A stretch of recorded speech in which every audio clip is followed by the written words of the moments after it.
Hi hello friends, ఉల్లావకాయ పచ్చడి ఎలా చేసుకోవాలో చూద్దామా. ముందుగా మామిడికాయలు శుభ్రంగా కడుక్కొని తుడుచుకొని బాగా ఆరబెట్టుకున్న తర్వాత ముక్కల కింద కోసుకోవాలి. మన సైజు చిన్న సైజు అయినా పర్వాలేదు, పెద్ద సైజు అయినా పర్వాలేదు, మీకు ఎలా తోస్తే అలాగా చిన్న చిన్న ముక్కల కింద కోసుకోవాలి. ఉల్లావకాయ అంటే చిన్న ముక్కలుగానే తరుక్కోవాలి. ఇది అసలే మాగా పట్టుకోవాలండి, ఎందుకంటే కలెక్టర్ కాయలు అంట వీటిని. కానీ మా ఇంట్లో ఆవకాయ తింటారని ఆవకాయ పెట్టాం. ఇలా ముక్కలు కోసిన తర్వాత లోపల పొర తీసుకొని పక్కన పెట్టుకోవాలి. ఇప్పుడు ఆవాలు తీసుకొని మిక్సీ పెట్టుకోవాలండి. ఆవాలు మిక్సీ పట్టుకుంటే తర్వాత మెంతి పొడి కూడా అలాగే మిక్సీ పెట్టాలి. ఇదేమో ఆవ పొడి. ఇప్పుడు ఆవ పొడి తయారైందండి. ఇప్పుడు ఈ ముక్కల్లో వేసేసుకోవచ్చు. తర్వాత మెంతులు తీసుకొని కొద్దిగా వేయించుకొని కొంచెం బ్రౌన్ కలర్ వచ్చేలాగా వేయించుకొని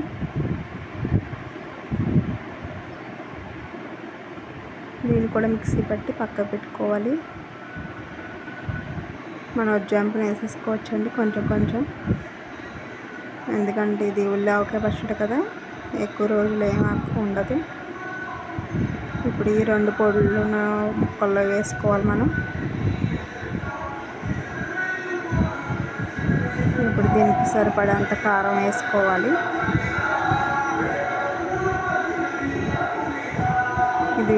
ఇప్పుడు ఎల్లిపాయలు తీసుకొని కచ్చాపిచ్చగా చేసుకొని వాటిని కూడా మిక్సీ పట్టి ఈ ముక్కల్లో వేసుకోవాలండి.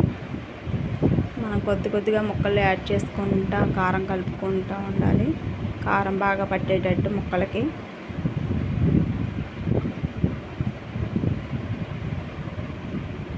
అప్పుడు వెల్లిపాయ ఇది కూడా వేసేసుకుంటున్నాం దీంట్లో. వెల్లుల్లిపాయ ముక్కల కింద చేసుకోవచ్చు, ఒలిచి కూడా వేసుకోవచ్చు. దీంట్లో మనకి ఎలా కావాలో అలా చేసుకోవచ్చండి.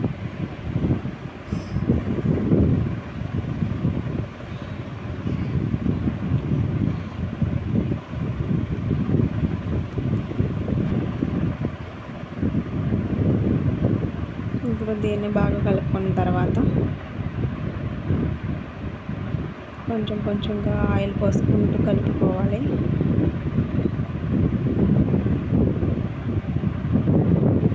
ఆయిల్ బాగా కలవాలండి. కలిసిన తర్వాత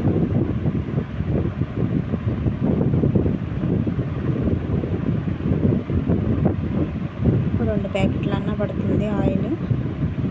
వేసుకొని బాగా కలుపుకోవాలి.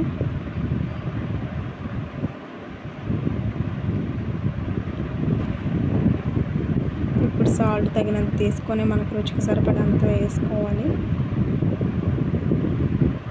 కొంచెం ఉప్పగానే ఉండాలండి, ఎందుకంటే నిలవగా ఉండాలి కదా పచ్చడి.